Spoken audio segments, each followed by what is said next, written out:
While myths tend to dominate historical storytelling, the true pulse of the past beats within human intricacies.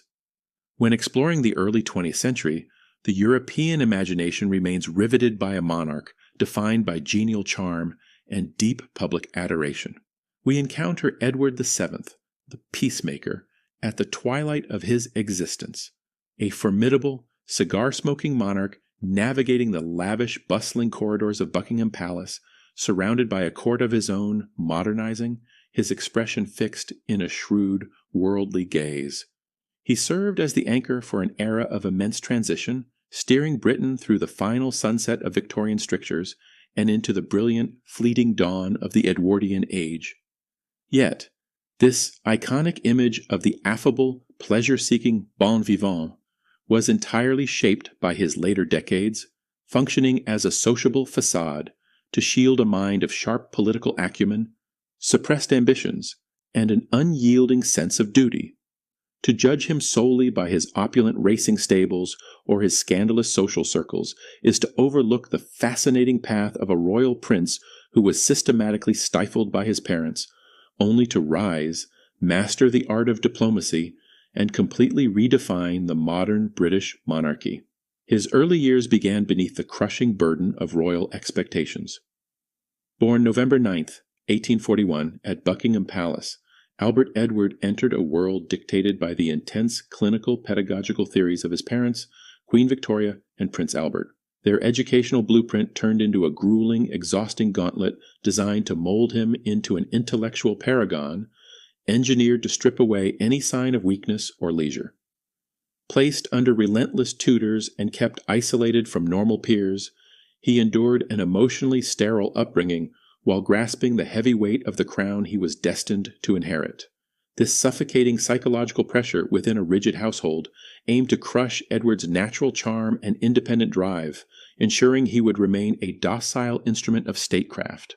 Yet, the court severely underestimated the inner resilience of the young prince. Underneath his outwardly compliant shell burned a fierce stubbornness and deep resentment toward the joyless atmosphere imposed by his father. Edward sought refuge in a private world of high society, fashion, and social charm, cultivating an internal network of friends where he possessed the warmth and acceptance denied to him at home.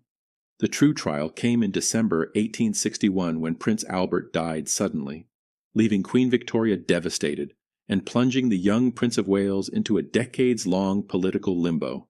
The striking young heir greeted his prolonged exclusion with a mixture of frustration and determination. Denied any real access to state papers, his opening move was to immerse himself in international travel and social leadership, turning his private circle into a parallel court of influence. However, this pursuit of personal freedom sparked severe public controversies, plunging his reputation into constant jeopardy. In the latter half of the 19th century, his indulgence in high-stakes gambling and aristocratic romances exposed him to harsh media scrutiny and royal disapproval. The Mordaunt divorce case and the Tranby-Croft baccarat scandal tested his political standing, painting him in the eyes of strict Victorians as a frivolous and reckless figure. Surrounded by a disapproving mother and a judgmental public, the prince refused to break under pressure, mastering the social mechanics of charm and public relations rather than retreating into obscurity. The ultimate cementation of his royal authority arrived when he finally ascended the throne in 1901. Stepping out of his mother's colossal shadow, Edward channeled his decades of social mastery into a vibrant modernization of the monarchy. Reviving long-dormant royal pageantry and opening Parliament with unmatched splendor, he built an approachable yet majestic public image that broke Victorian conventions. His boldest move was transforming the British crown into a visible, unifying symbol for a rapidly changing empire, demonstrating a brilliant approach to securing public loyalty through active engagement rather than distant isolation. Beyond his public pageantry, Edward weaponized fashion and lifestyle as instruments of cultural leadership, turning the Edwardian era into a golden afternoon of luxury.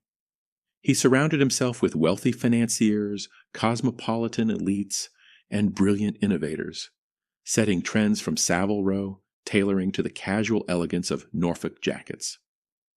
By positioning himself as the ultimate arbiter of taste and social convention, he ensured that British fashion, manners, and leisure dictated the standards of international high society, turning personal charm into a powerful form of soft diplomacy.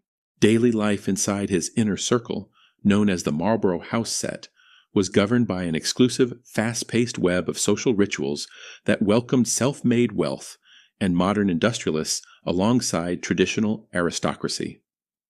Every gathering, from weekend house parties at Sandringham to lavish dinners, was transformed into a sparkling theatrical performance where proximity to the king meant social validation, and a royal snub meant absolute ruin. By breaking down the rigid barriers of the old Victorian court and embracing a more cosmopolitan elite, Edward modernized the social function of the crown, replacing stuffy isolation with vibrant, high-stakes networking. This embrace of modernity extended beyond human society into the rapidly changing technological landscape, famously embodied by his passion for fast automobiles, ocean liners, and horse racing. By supporting the dawn of aviation and modernizing the British Navy alongside figures like Lord Fisher, Edward sought to demonstrate that the monarchy could champion industrial progress and national strength.